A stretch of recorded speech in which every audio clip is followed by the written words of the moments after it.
Hello, in this video I'm gonna show you some tips and tricks regarding the camera on OnePlus Nord for 5G. So, the first thing that I want to show you is a way to use a custom camera timer.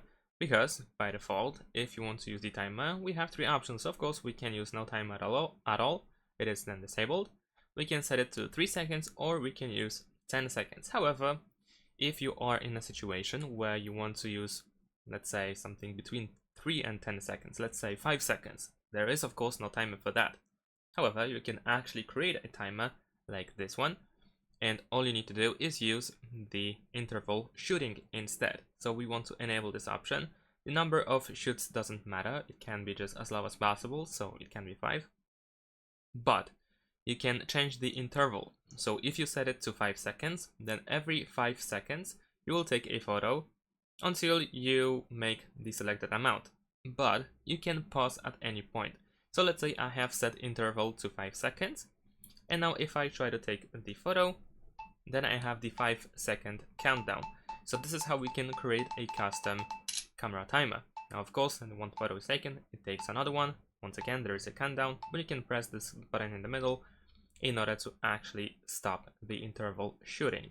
So this is a good way to create a custom camera timer for a different amount of time than 3 or 10 seconds.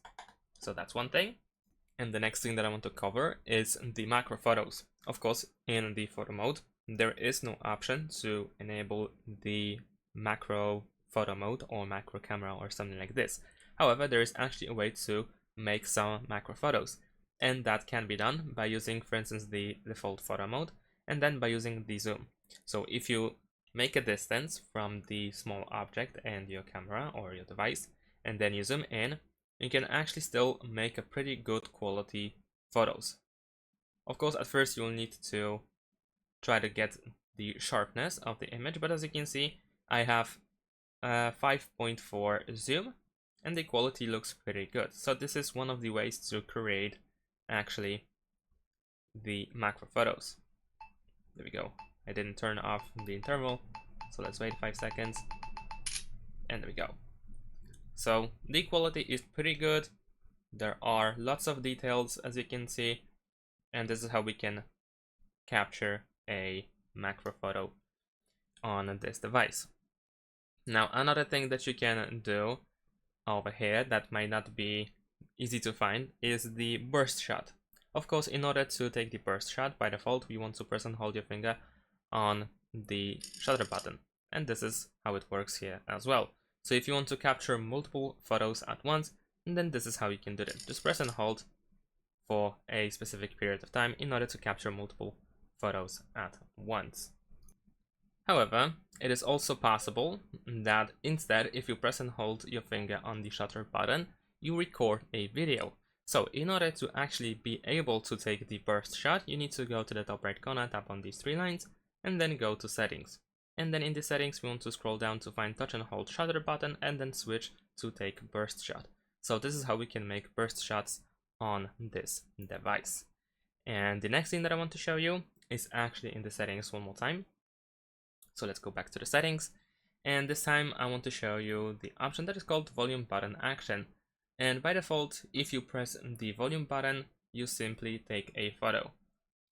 Whether you press volume up or volume down, you simply take a photo. However, you can change this, and for instance, you can use it for zoom, which I think is the most useful one. So now if you press volume up, you will actually zoom in, and you can press volume down in order to zoom out. Pretty cool. And if we go back to the settings, let's scroll down further. Over here you also have the option that is called quick launch. So you can double press one of the volume buttons to launch the camera when the screen is disabled. However, when you enable this option for the first time, you need to turn on wake screen permission. So let's go to the settings, select camera, and then allow. Now let's go back and let's re-enable the option. There we go. So now if I close my device, if I lock it, I can double press volume down or volume up. Let's try it with volume up. And there we go. I open the camera immediately after that. So if you want to have quick access to the camera, then this is how you can do this. Of course, some options might be not available during when the device is locked, but I think it seems to be all working fine. Everything is accessible. However, of course, I might be wrong. Something might be actually missing before you unlock the device fully. So now over here, we're gonna go to the more section, and over here you have high resolution mode.